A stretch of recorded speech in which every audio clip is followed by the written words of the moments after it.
제가 이렇게 예배 시간에 누가 왔나 안 왔나 이걸 한눈으로 이렇게 파악을 하는데 하은이가 어디 갔나 하고 한참 찾았어요.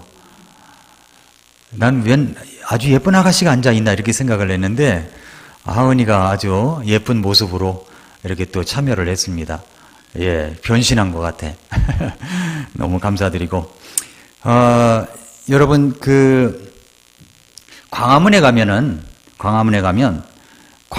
교보 빌딩에 광화문 글판이라는 것을 보신 적 있습니까?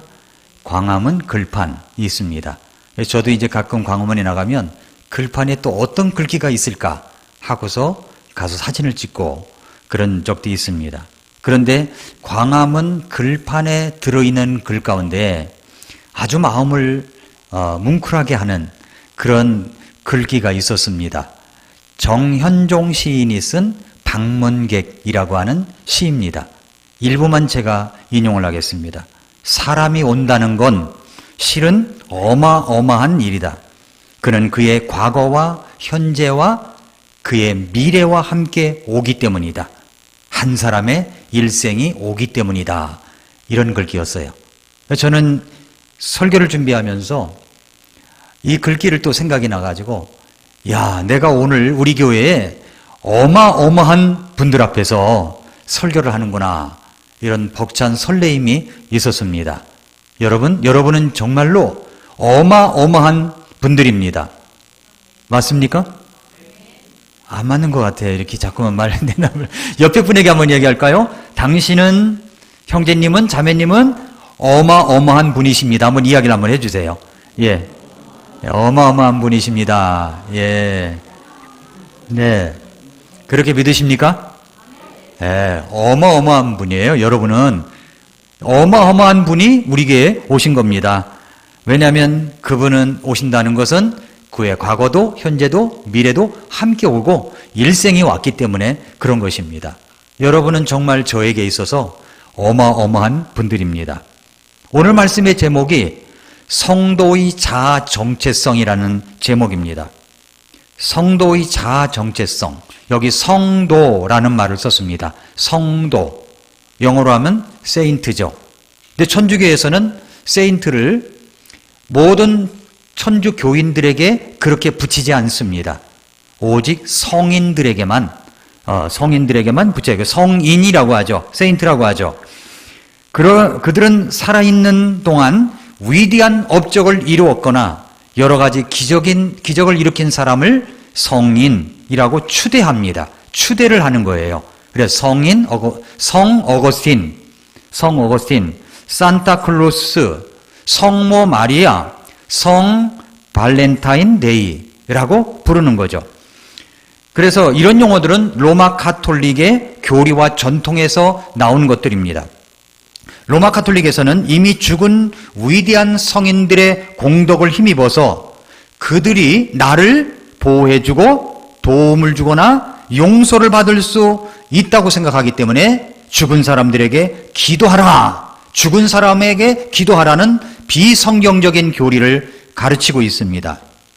사도신경 속에 보면은 사도신경을 신앙의 기준으로 삼고 그것을 고백하는 수많은 개신교회 역시 이런 로마 가톨릭의 영향을 받아서 매번 예배를 드릴 때마다 지금은 안 하는 교회도 있지만 또 옛날에는 어떤 사람이 이단이냐라고 할 때 사도신경이나 주기도문을 안 하면 이단이다라고 할 때도 있었어요. 현대종교라고 하는 곳에서 탕명환 소장이 그렇게 이야기를 했고 다만 성서 침례교회는 예외다라고 이야기했던 적이 있습니다. 그런데 그렇게 사도신경을 신봉할 정도로 예배 시간마다 그렇게 하는데 사도신경이라고 하는 것은 자기들이 죽은 성인들과 교제하면서 성인들의 기도와 선행의 공덕을 함께 나눌 수 있다고 고백하는 것입니다. 그 내용이. 그래서 뭐라고 그랬어요? 성령을 믿사오며 거룩한 공예와 성도가 서로 교통하는 것과, 여기서 문제가 있는 거예요. 성도가 서로 교통하는 것과 라고 번역을 했지만 그것은 로마 가톨릭에서 주장하는 이 성인들과의 통공교리에 기반을 둔 것이지 성경 말씀에 기초하는 것이 전혀 아니라는 겁니다. 그래서 여기 성도라는 말은 우리는 예수 그리스도를 주님으로 믿는 자들을 성도라고 부릅니다. 또 때로는 신자, 크리스천, 또 하나님의 아들들 여러 가지 이름으로 부릅니다. 이 세상 사람들은 우리를 다른 종교인들과 구별하기 위해서 기독교인이라고 하죠. 또 교회들마다 교인이라는 말을 쓰기도 합니다마는 글의 문맥에 따라서 그런 용어들이 거듭난 신자를 가리키기도 한다는 것을 알지만 저는 개인적으로 사람이 만든 교리와 종교적 의식, 관습을 따르는 어떤 종교인이나 어떤 지역에 출석하는 어떤 교회, 지역교회에 출석하는 사람을 지칭하는 교인이다라고 부르기보다는 어떤 이름이 가장 좋은 이름이냐면 바로 성도라는 이름이 가장 좋은 이름이라고 생각합니다. 우린 성도예요. 성도라는 말은 영어 킹제임스 성경에 세인트라는 단어에서 온 것인데 한자어로 옮기다 보니까 거룩한 물이라고 하는 뜻인 성도라고 부른 것입니다. 성도란 거룩하게 구별된 자를 뜻합니다.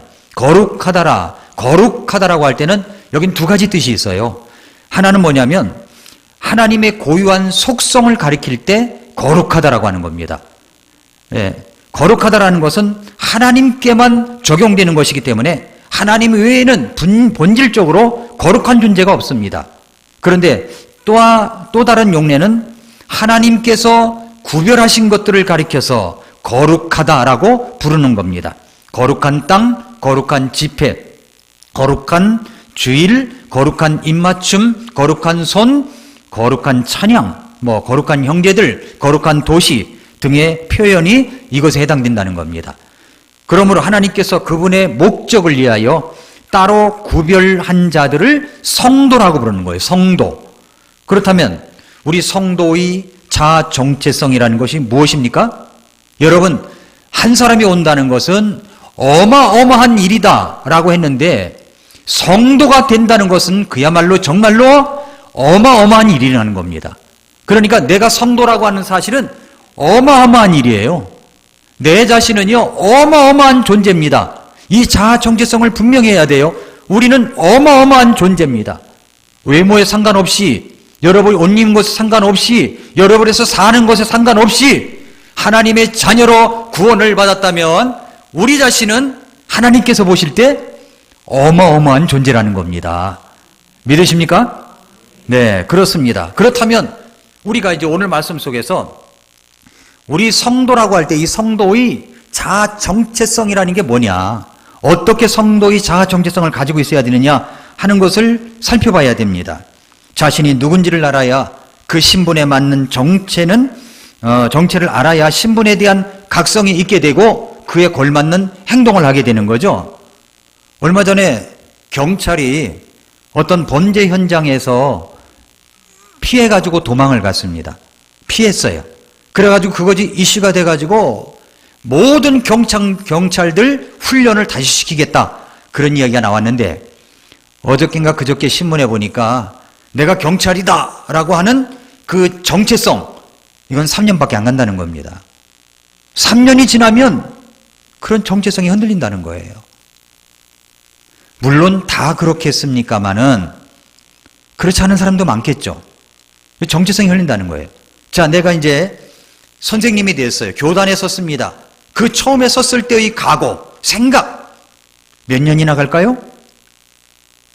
지금도 여전히 내가 선생님이라는 이 마음을 갖고서 아이들을 보살피고 아이들을 생각하고 아이들을 위해서 기도하는 훌륭한, 정말 미우라 아야코 같은 선생님들이 저는 있다고 생각합니다.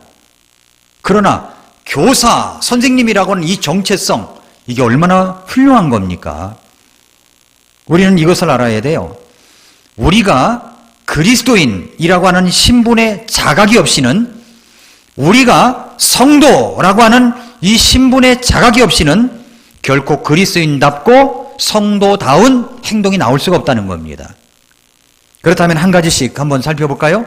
우리의 정체성, 이 성도의 자아 정체성을 밝히고 우리의 정체성을 확립시켜가는 것, 세 가지를 여러분에게 말씀을 드리겠습니다. 첫째로 우리는 살아있는 돌이라는 겁니다. 리빙스톤이에요. 리빙스톤.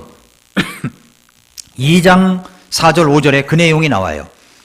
먼저 4절 말씀해 보니까 참으로 사람들에게는 거부당하였으나 하나님께는 선정받은 돌 곧 보배로운 산돌이신 그분께 나와 그랬어요. 이 말은 예수님께서는 어떤 분이라는 겁니까? 선정받은 돌이랍니다. 보배로운 산돌이시라고 말씀하고 있습니다. 예수님은 어떤 역할을 하기 위한 산돌이란 말입니까? 6절을 보면 그런즉 성경 기록에도 보라 내가 선택한 보배로운 으뜸 모퉁이 돌을 시온에 두느니 그를 믿는 자는 당황하지 아니하리라 하시는 말씀이 들어있느니라 라고 말씀했습니다.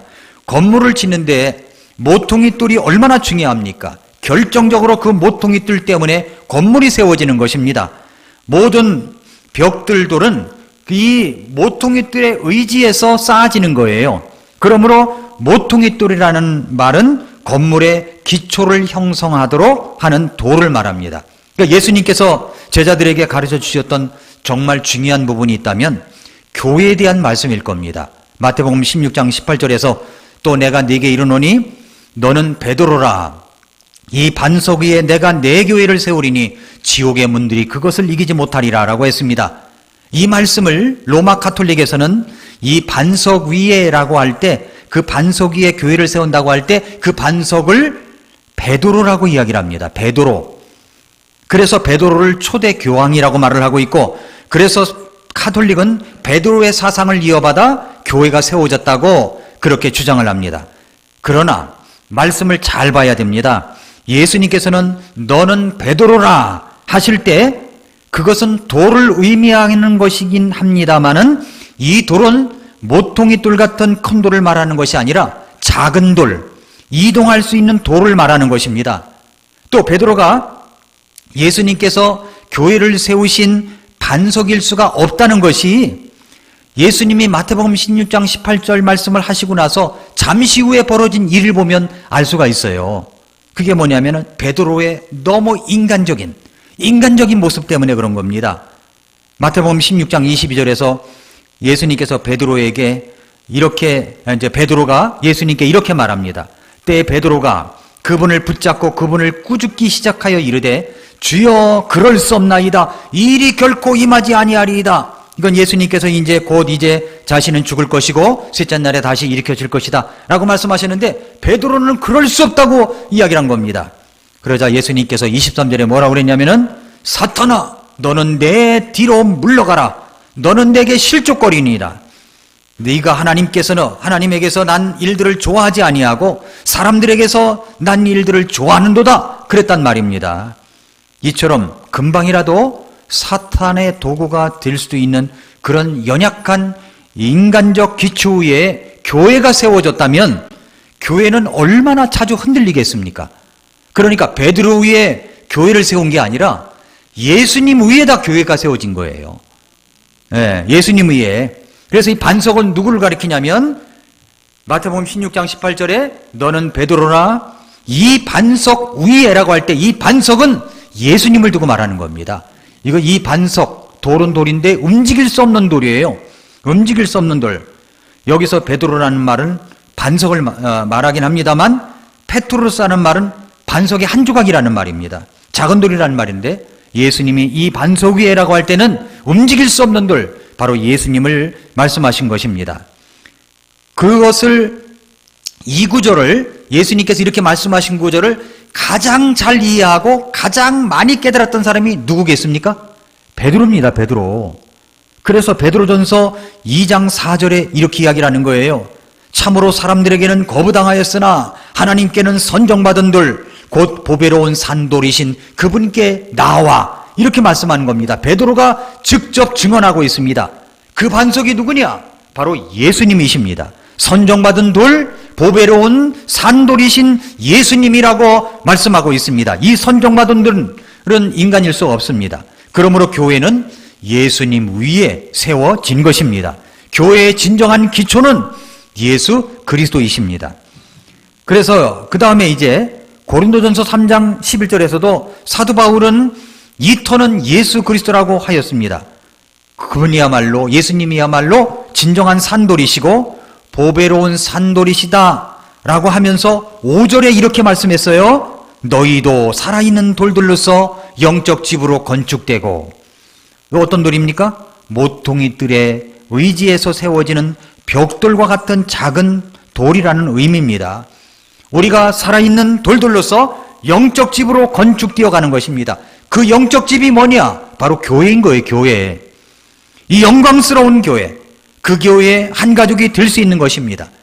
그렇습니다. 이 교회를 형성하는 하나하나의 지체들은 누구냐면은 바로 여러분들인 겁니다. 성도들인 거예요, 성도들. 우리는 빛이 아닙니다. 빛 대신 예수님을 마음의 구주로 영접을 했습니다. 이제 우리는 누구냐면 그 빛을 비추는 사람들인 거죠. 우리가 살아있는 돌이 되었다는 것은 거룩한 영적 집의 한 돌이 되었다는 말입니다.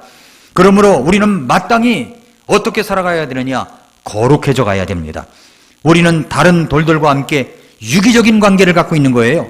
우리는 모퉁이돌 대신 예수님을 의지하고 있습니다. 그런데 또한 옆에 있는 돌, 우리 성도님들과의 관계를 의존하지 않고는 우리의 삶이 정상일 수가 없는 것이고 교회가 건강하게 세워질 수가 없는 것이죠. 그렇기 때문에 옆에 있는 분이 그렇게 소중하게 느껴지는 겁니다. 그렇게 중요한 분들인 거예요. 어마어마한 분들이라는 겁니다. 이분들이 한 분 한 분이. 그래서 여러분, 우리 성도님들끼리 서로 만날 때, 야, 저기 어마어마한 사람이 오는구나, 어마어마한 형제님이 오는구나, 어마어마한 자매님이 오는구나, 이렇게 생각할 수 있어야 된다는 겁니다. 그럴 때 우리는 예수님 모퉁이들의 의지에서 서로 세워져 가며 지어져 가는 아름다운 사람들이 될 수가 있습니다. 여러분, 한 성도가 고통받고 있을 때, 그래서 모든 것이 무너져 있을 때 그것이 결코 남의 일이 아니라는 거예요. 우리의 일입니다. 왜냐하면 함께 세워져 가는 돌 하나가 빠져버리면 그만큼 공백이 생기게 되는 것이고 건물의 아름다운 완성도가 될 수가 있는 것입니다. 그래서 어떤 일이 있어도 항상 그 자리에 있는 것이 바로 아름다운 영적 집을 세워갈 수가 있는 거예요. 그래서 여러분 한 분 한 분이 정말로 리빙스톤으로서 아주 중요한 존재들인 겁니다. 맞습니까? 예. 다른 분이 아니라 다른 분도 그렇지만 내 자신이 그런 존재라는 것, 이 자아 정체성을 똑바로 가지라는 거죠. 우리는 리빙스톤입니다. 자, 두 번째, 우리는 거룩한 제사장이라고 했습니다. 거룩한 제사장. 2장 5절에 너희도 살아있는 돌로서 영적 집으로 건축되고 예수 그리스도를 통해 하나님께서 받으실 만한 영적 희생물을 드리는 거룩한 제사장이 되었도다. 여기 제사장이란 말이 나오죠. 제사장이라는 뜻은 다리 놓는 사람이라는 뜻입니다.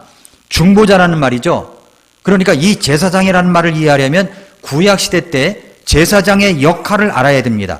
하나님과 인간 사이에 있는 사람은 대제사장이나 제사장들이 통하지 않고는 개인적으로 하나님 앞에 나아갈 수가 없었죠. 구약시대 때는.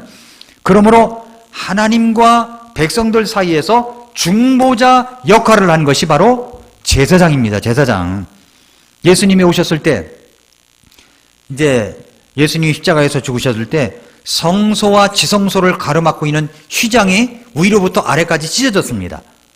그런데 지성소에 들어갈 수 있는 사람은 대제사장만이 들어갈 수 있었어요. 성소에도 제사장만 들어갈 수가 있었습니다. 그런데 이제는 휘장이, 지성소로 가는 휘장이 완전히 찢어짐으로 말미암아 누구든지 지성소, 하나님의 임재가 있는 이 지성소까지 누구든지 갈 수가 있게 된 것입니다. 누구를 의지하고요? 우리의 대제사장 되신 예수님의 이름으로 우리는 하나님께 나아가 기도를 드릴 수가 있고 찬양을 드릴 수가 있고 아뢰 수가 있고 교제할 수가 있게 된 거죠. 그러니까 하나님과 우리 사이에 중보자는 예수 그리스도 한 분뿐이라는 겁니다. 그런데 이제 신약시대에 와서 제사장이 누굽니까? 제사장이 누구예요? 제사장이 목사님입니까? 신약의 제사장은요, 목사가 아닙니다. 목사가 아니에요. 목사가 제사장이라는 직접적인 가르침은 아니어도 비슷한 언지를 하면서 자신이 하나님 앞에서 중보자인 양 성도들을 조정하는 것은 일종의 사기입니다. 그건 아닌 거예요. 목사만이 축복을 해야 축복을 받을 수 있다는 의식도 목사만이 제사장이라는 것을 말하는 것입니다. 아닙니다. 목사만 축복을 하는 게 아니에요. 제가 이제 목사 안수를 막 받고 나서 신참이었을 때, 그러니까 목사 신참이었을 때, 삼성역에 있는 인터컨티넨탈 호텔 신호위에서 저를 이제 초청했어요. 그래서 이제 거기 가서 말씀을 이제 신호위에서 한 40명이 모였는데 말씀을 전하게 됐습니다. 그래서 이제 열심히 말씀을 전하고 나니까 사회자가, 회장 되신 분이 사회자가 다음은 목사님의 축도가 있겠습니다. 이러는 거예요. 그래서 이제 축도가 있겠다고 하니까 이걸 어떻게 해야 되나. 난 축도를 해본 적이 없거든요. 그런데 축도가 있겠습니다 라는 말이 끝나자마자 바깥에 있던 분들이 뭐 이러던 분들이 같아요. 목사님의 축복을 받기 위해서 한 20명 이상가량이 쫙 들어와서 뒤에 딱 서 있는 거예요. 축복받을 준비가 되어 있는 거예요. 쫙 하면 이제 축복받을 준비가 되어 있는 거예요. 그런데 이 축복이라는 것이 목사만이 하는 것이 아니잖아요. 그래서 제가 예수님의 이름으로 축복하고 기도합니다. 이렇게 이제 기도를 했어요. 그랬더니 이제 이게 축도인지 뭔지 다들 어정쩡해가지고 아멘을 해야 되나 말해야 되나. 그래도 예수님의 이름으로 기도드렸다고 하니까 아멘을 하고 이제 끝났습니다. 그랬더니 이제 엘리베이터를 타려고 이제 이렇게 가는데 그 회장님이 가이드를 하면서 목사님은 축도를 좀 다르게 하시네요? 그러더라고요. 그래서 제가 이야기를 했습니다. 목사만이 축복권을 갖고 있는 게 아닙니다. 우리는 모두 다 축복할 수가 있는 겁니다. 우리는 모두가 제사장입니다. 그 이야기를 하고 이제 왔던 적이 있습니다. 여러분, 목사만이 축복권이 있는 게 아니에요. 목사가 축복권도 있고 저주권도 있어가지고 목사님이 한마디 하면 뭐 축복받고 목사님이 한마디 하면 저주받고 이건 사기예요. 그건 가짜입니다. 우리는 서로 축복할 수가 있는 거예요. 서로 축복하고 축복기도 할 수 있는 겁니다. 다만 이제 목사님이 기도해주면 든든한 감은 있을 수 있겠죠. 그건 뭐 인간적인 감정이니까 어쩔 수 없는 것이고, 그러나 목사만이 제사장이다라는 의식 때문에 그래서는 안 된다는 거죠. 예, 그래서 우리 하나님께서는 이제 우리의 대제사장 대신 예수 그리스도의 이름으로 하나님 앞에 나오는 자의 모든 기도를 다 들어주십니다. 들어주셔요. 종교개혁을 일으켰던 마틴 루터가 종교개혁을 일으켰던 가장 강조점이 뭐냐면 만인 제사장석입니다. 누구나 다 제사장이다라는 거죠.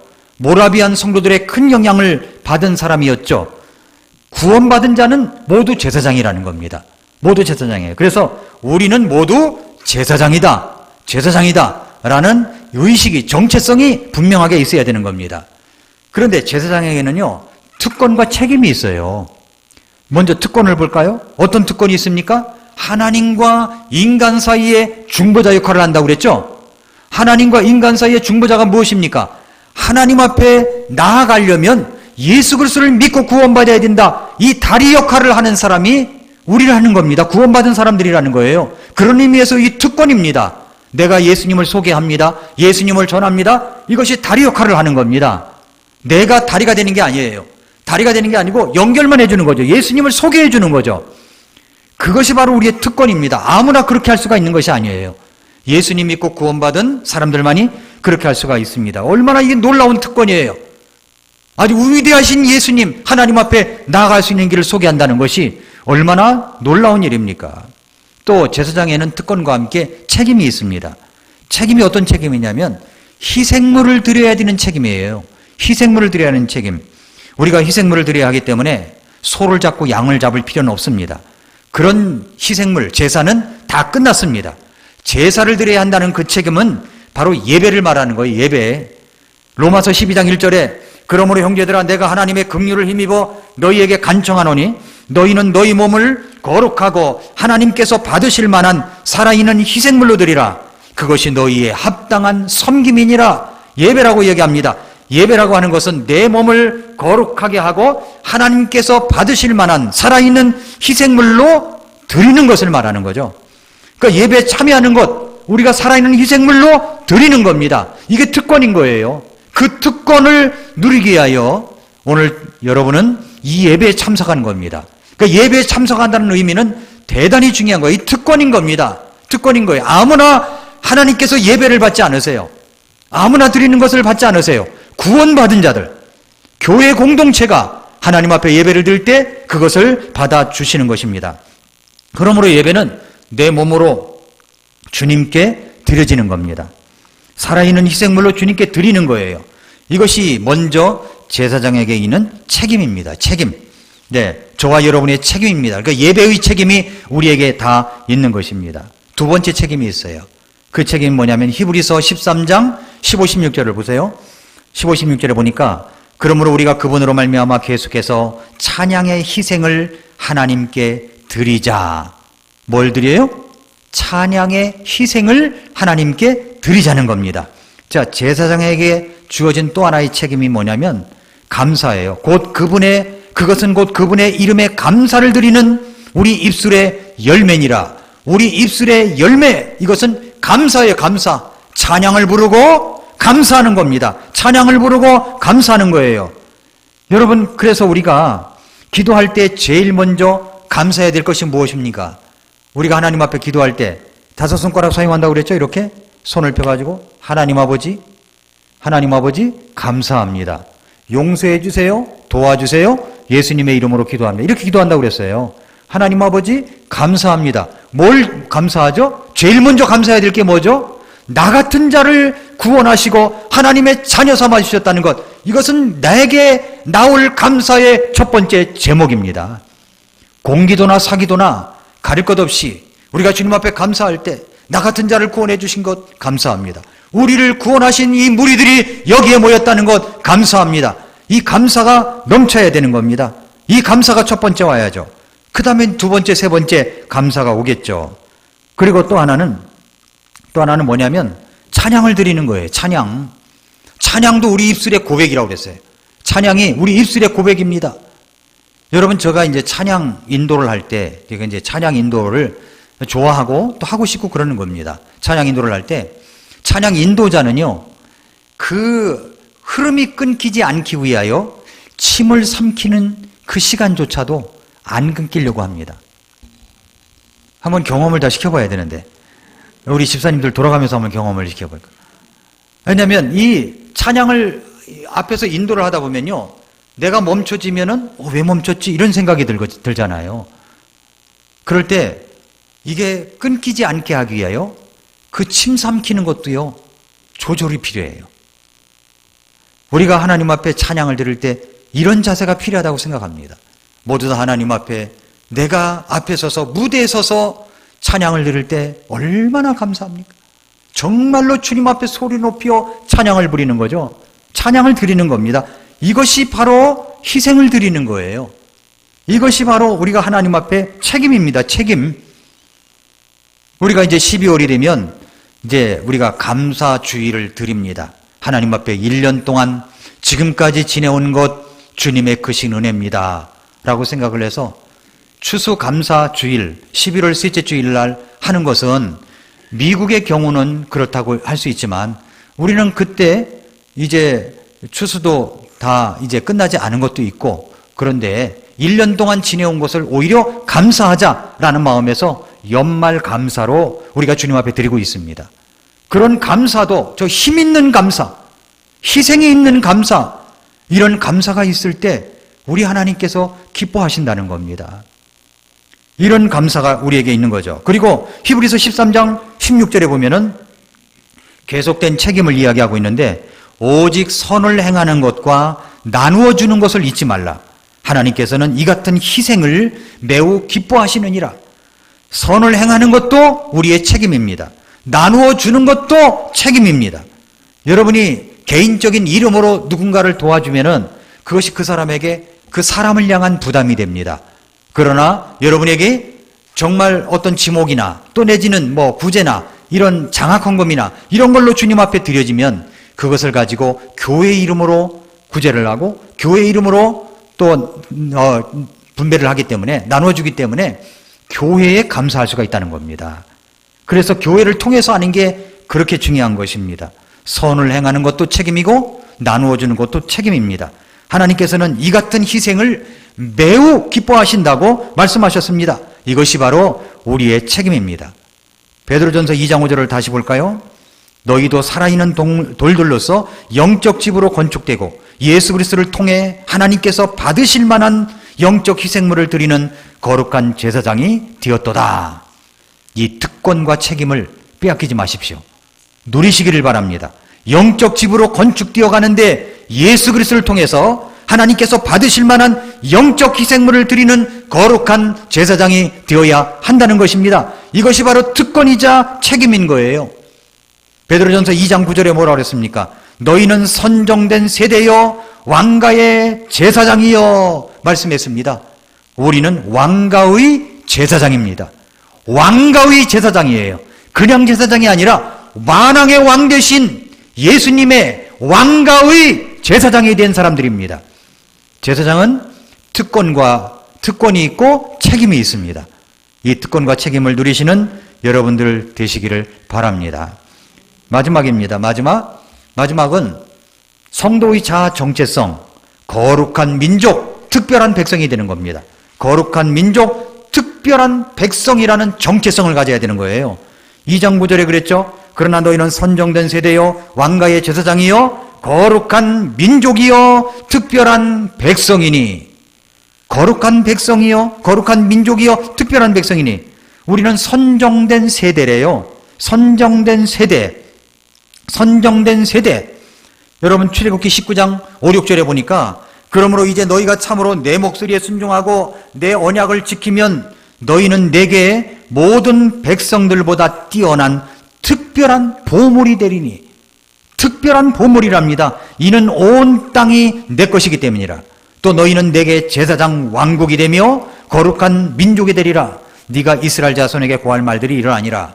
이스라엘 백성들이 구약시대 때 제사장도 있고 대제사장도 있었지만 신약시대에 와서는 이제는 예수 그리스도를 믿는 자들이 제사장인 것입니다. 왕가의 제사장이에요. 선정된 세대라는 겁니다. 요한계시록 1장 5, 6절에 보니까 이런 말씀이 있어요. 6절 보세요. 6절 보니까 하나님 곧 자신의 아버지를 위해 우리를 왕과 제사장으로 삼으신 분께, 즉 그분께 영광과 통치가 영원 무궁토록 있기를 원하노라. 아멘. 말씀했습니다. 이제는 선정된 세대, 구원받은 모든 하나님의 백성들, 그래서 제사장으로 삼으신 분, 우리 하나님 앞에 영광과 통치가 영원 무궁토록 있는 것입니다. 그러므로 이제 우리는 선정된 세대예요. 또 하나는 뭐냐면 하나님의 특별한 백성으로서 가질 수 있는 거룩한 특성이 있습니다. 특성. 우리가 하나님의 거룩한 특별한 백성이에요. 특별한 백성은요, 특별한 특성이 있습니다. 그 7가지가 있어요. 특별한 특성이 자아 정체성을 그렇게 가지라는 겁니다. 첫째는 뭐냐면 우리는 거룩한 부르심을 받은 사람들입니다. 수고하고 무거운 짐진 모든 자들아 너희는 내게로 오라. 내가 너희에게 안식을 주리라. 너희는 내게로 오라. 주님의 특별한 부르심을 받은 사람들이에요. 거룩한 부르심을 받은 사람입니다. 교회라고 하는 것은 이 땅에서 불러내어 따로 세운 사람들의 모임이 교회예요. 예수님을 믿고 구원받은 사람들의 모임이 교회입니다. 주님의 거룩한 부르심을 받은 사람들입니다. 또 하나, 두 번째는 우리는 거룩한 나라의 생활 방식을 갖고 있는 것입니다. 빌립보서 3장 20절에 우리의 생활 방식은 하늘에 있으며 거기로부터 또한 우리가 구원자 주 예수 그리스도를 기다린다고 했습니다. 여러분, 우리의 생활 방식, 라이프 스타일은 이 세상에 사는 사람들처럼 사는 게 아닙니다. 우리는 하나님 나라의 천국 시민으로서 또 그런 생활 방식을 갖고 생활하는 거예요. 우리는 위에 사는 하나님의 백성들입니다. 거룩한 자아 정체성을 잊지 말아야 합니다. 우리의 살아가는 모습은 누구를 닮았습니까? 세상을 닮았습니까? 하나님을 닮았습니까? 여러분, 영적입니까? 육신적입니까? 우리는 거룩한 나라의 생활 방식을 갖고 있는 사람들이에요. 라이프 스타일이 다른 거예요. 우리는 그런 자아 정체성을 갖고 있어야 됩니다. 세 번째, 우리는 특별한 백성이므로 거룩한 음식을 먹어야 됩니다. 구약시대 때 이스라엘 백성들은 레위기 11장에 먹어야 될 음식, 먹지 말아야 될 음식이 가려져 있었습니다. 신약시대에 와서는 그런 구분이 없지만, 그러나 이제는 우리가 이것을 영적으로 해석하면 예수 그리스도를 믿고 구원받은 하나님의 자녀들이 먹어야 될 음식, 먹지 말아야 될 음식이 있다는 겁니다. 먹어야 될 음식은 영적 하나님의 말씀의 음식이에요. 먹지 말아야 될 것은 세상 것으로부터 오는 영향들입니다. 세상 것들을 너무 많이 먹지 말아야 되는 거예요. 여러분, 하나님의 찬양이 내 귓전에 많이 울립니까? 세상 노래가 더 많이 울립니까? 먹는 대로 사람은 변하는 거예요. 어떤 사람은 기분이 너무 좋아. 막 예수님이 너무 나를 행복해 주셔서 툭 터져 나오는 게 유행가야. 그러면 하도 많이 들었으니까 잊혀지지 않는 거예요. 저는 어렸을 때부터 초등학교 6학년 때 기타를 배웠어요. 중학교 1학년, 2학년 때는 12줄 기타가 너무 멋있어 보여가지고 12줄 기타를 쳤어요. 그러다 보니까 유행가 도사였어요. 유행가 도사. 그 전에 남진이 그 평택 농장에 와서 그 남진 쇼를 한다고 그래가지고 걸어서 거기까지 갔다. 우리 동네에서 걸어서 지금 생각해보니까 수십 킬로예요. 그 어린 것이 뭘 한다고. 에? 그래서 거기를 다녀오고 막 유행가는 뭐 툭 치면 나오는 거예요. 툭 치면. 지금도 어떤 때는 깜짝 놀래요. 막 내가 막 여보 당신 뭐 하는 거야? 우리 집사람이. 이게 어렸을 때부터 아주 습성이 붙어 있는 거야. 어렸을 때는 제가 우리 아버지 목탁 소리 듣고서 이제 그렇게 자랐는데 커서는 이제 고등학교 2학년 때까지는 유행가에 물들인 거예요. 근데 예수님 믿고 나서는 그런 것들이 싫어지더라고요. 이제는 찬양이 너무나 가깝게 들리는 거예요. 그런데 이건 가릴 것 없이 이것도 먹고 저것도 먹고 이런다면 거룩한 하나님의 백성의 음식을 잘못 먹고 있는 겁니다. 왜 잘못 먹으면 체해요. 그러니까 거룩한 음식을 먹어야 돼. 또 하나는 뭐냐면 네 번째, 우리는 거룩한 의복을 입어야 됩니다. 의복. 민수기 15장 37절 38절을 보세요. 주께서 모세에게 말씀하여 이르시되 이스라엘 자손에게 말하고 그들에게 명령하여 그들이 대대로 그들의 의복들의 단에 단 밑에다가 술을 만들고 청색끈을 그 단의 술에 붙이게 하라. 그것이 너희에게 술이 될지니 이것은 너희가 그것을 보고 주의 모든 명령을 기억하여 행하게 하며 또 너희 마음과 눈을 따라 구하지 아니하게 하려 함이라. 너희가 그것을 따라 음행하곤 하였느니라 말씀하고 있습니다. 왜 그렇게 거룩한 의복을 입어야 합니까? 38절 말씀처럼 그것을 보고 주의 모든 명령을 기억하여 행하게 하며 우리의 마음과 눈에 따라 구하지 아니하게 하려 한다고 하셨습니다. 의복을 잘못 입음으로 음행을 하였다는 것을 기억하라고 하는 거죠. 하나님께서 바라시는, 기뻐하시는 바른 의복을 입었을 때 하나님의 모든 말씀을 기억하고 행하여 거룩한 자가 되리라고 말씀하신 것입니다. 저는 그래서 우리 주일학교 어린이 때부터 썬데이 드레스, 교복이 있었으면 좋겠어요. 교복.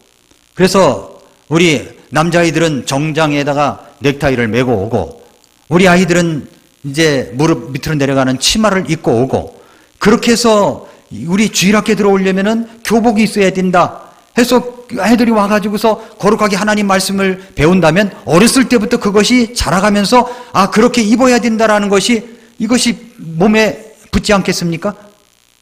그런데 그런 것들을 교회에서 가르치지 않으니까 마음대로 입는 거예요. 물론 교회에서는 남자는 남자 의복을 입고 여자는 여자 의복을 해야 된다. 신명기 22장 5절의 말씀을 가르치지만 여전히 우리는 그렇지 못할 때도 있잖아요. 언젠가 지금도 기억나는 것은 마음이 아픈 것이 한 가지가 있어요. 중학생이었을 땐가 그랬을 거예요. 자맨 우리 교회 어느 날 예배당에 오는데 핫팬츠를 입고 온 거야. 반바지도 아니에요. 핫팬츠를 입고 온 거야. 그러니까 교회에서는 깜짝 놀랐죠. 어른들이 깜짝 놀랐으니까 이분도 이야기하고 저분도 이야기하고 야 옷을 어떻게 그렇게 입었니? 이야기했겠죠. 그 엄마랑 그렇게 나오는데 이 엄마가 화가 났어요. 그래가지고 교회를 안 나와버린 거예요. 그 신방을 가서 이야기를 하고 해도 그게 안 듣는 거야. 내 딸에게 그런 얘기를 했다는 거예요. 너무 안타까웠습니다. 여러분 우리가 그래서 이제 그때부터 생각을 한 것이 뭐냐면, 옷 입는 이야기는 겨울에만 해야 되겠다. 예. 라고 생각이 들었어요. 겨울에는 다 핫팬츠를 입고 오겠습니까? 뭘 입고 오겠어요? 스봉을 입고 왔을지는 모르지만은 아무튼 그렇잖아요. 그래서 그렇게 해야 되겠구나라고 생각이 들었어요. 여러분, 우리는 거룩한 의복을 입어야 되는 거. 옷 입는 스타일도 우리 주님께서 원하시는 거. 여기 보세요. 옷 잘못 입어서 음행에 빠졌다고 그러잖아요. 음행에 빠지게 하는 옷 스타일 있지 않습니까? 그러니까 옷 입는 것도 우리 주님께서 거룩한 의복을 입으라고 말씀하고 있는 거죠. 지금은 남녀가 입어야 할 곳에 구분도 없어졌고, 의상도 어떻게 하면 자신의 어떤 그 성적인 모습을 드러낼 수 있는가에 초점을 맞추고 있는 것 같습니다만은, 그래서 자기 눈에 따라 세상에서 유행을 정해주는 것에 따라서 옷을 입습니다만은, 성경은 뭐라고 그랬어요? 여자는 남자에게 속한 것을 입지 말고 남자는 여자의 의복을 입지 말라. 그렇게 하는 모든 자들은 주 네 하나님께 가증한 것이다 이야기한 겁니다. 이 남자, 여자라고 하는 정체성을 분명히 해줘야지만, 내가 남자야, 여자야 이러지, 이렇게 잘하다가 나 여자인 것 같아, 그럼 여자가 되고, 또 잘하다가 나 남자인 것 같아, 남자가 되고, 나이가 18세, 19세 되면 자기가 성을 결정하는 그런 것들은 완전히 그건 가증한 것이란 말입니다. 우리나라도 이 법을 만들고 하는 사람들 조심해야 돼요. 그렇게 차별금지법을 주장하고 동성애법을 조장하고 그러는 그런 국회의원들은 절대 뽑아서는 안 되는 겁니다. 사회를 문란하게 만드는 거, 하나님께 가증한 나라로 만드는 사람들이에요. 그런 사람이 뭐가 좋다고 우리가 뽑아야 되겠습니까? 그래서는 안 되는 거죠. 우리는 거룩한 나라의 시민이고 그런 라이프 스타일, 음식, 의복을 입어야 되기 때문입니다. 다섯 번째, 거룩한 혈통이 요구됩니다. 혈통. 이스라엘 백성들에게는 이방인과 결혼하는 것을 금하였고 제일 싫어합니다. 왜 그렇습니까? 거룩한 혈통을 보호하시기 위함입니다. 하나님께서는 우리가 거룩한 성별의 삶을 요구하시는 거예요. 결혼에 있어서도 마찬가지입니다. 불신자와 몽해를 같이 하지 말라 말씀했잖아요. 신약성경에서도. 그러니까 거룩한 혈통을 요구하고 있고, 또 여섯 번째로 우리는 거룩한 땅을 밟고 사는 자들입니다. 거룩한 땅이 어디예요? 예수 그리스도 안에서. 마지막 일곱 번째는 우리는 거룩한 교제를 지속해야 하는 자들입니다. 지속해야 돼요. 왜요? 2장 9절에 그랬죠? 그렇게 어둠에서 불러내어 자신의 놀라운 빛으로 들어가게 하신 분께 대한 찬양을 너희가 전하게 하려 하심이라.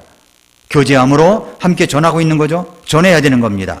또 그래서 베드로전서 2장 10절은 사도 베드로는 벅찬 감정으로 이렇게 말하고 있는 겁니다. 너희가 지나간 때에는 백성이 아니었으나 이제는 하나님의 백성이요 긍휼을 얻지 못하였으나 이제는 긍휼을 얻었느니라. 이제는 하나님의 백성입니다. 이제는 하나님의 긍휼을 얻은 자가 되었습니다. 제가 서론에 정현종 시인의 방문객 시를 먼저 소개해드렸죠. 사람이 온다는 것은 어마어마한 일이다. 우리 교회에 새로 오신 분들이나 이런 분들이 온 것은요, 어마어마한 일이에요. 어마어마한 일입니다. 그 어마어마한 일을 하라고 우리에게 맡겨주신 분이 우리 예수님이십니다. 그러니까 우리는 어마어마한 사역을 맡은 사람들입니다. 여러분, 사람이 온다는 건 실은 어마어마한 일이다. 그는 그의 과거, 현재, 미래와 함께 오기 때문이다. 한 사람의 일생이 오기 때문이다. 여러분은 자아 정체성을 바르게 하십시오. 여러분은 어마어마한 존재입니다. 어마어마가 아니라 어마어마한 존재입니다. 맞습니까? 한번 자신을 가리켜서, 자, 눈을 감으시고 내 자신을 가리켜서 나는 어마어마한 존재다. 시작. 나는 어마어마한 존재다. 기도하겠습니다. 다 같이 머리 숙여서 기도하겠습니다. 우리 기도할 때 우리 자신 한번 생각해 보십시오. 여러분은 사실 어마어마한 존재입니다. 우리 예수님께서 여러분을 위해서 십자가에 못 박혀 죽으시고 부활하셨기 때문입니다. 예수님께서 여러분을 살려주셨기 때문입니다. 그리고 우리에게 특권과 책임을 맡겨주셨기 때문입니다. 그래서 어마어마한 존재입니다. 그렇게 자아 정체성을 분명히 갖고 살아가고 계십니까? 오늘 말씀을 듣고 주님, 내가 그렇게 살아가겠습니다.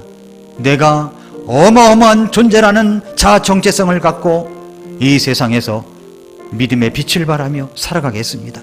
도와주십시오, 주님. 주님 오실 날을 기다리며 그렇게 살아가겠습니다. 이런 기도를 주님 앞에 드리겠습니다. 같이 기도하겠습니다.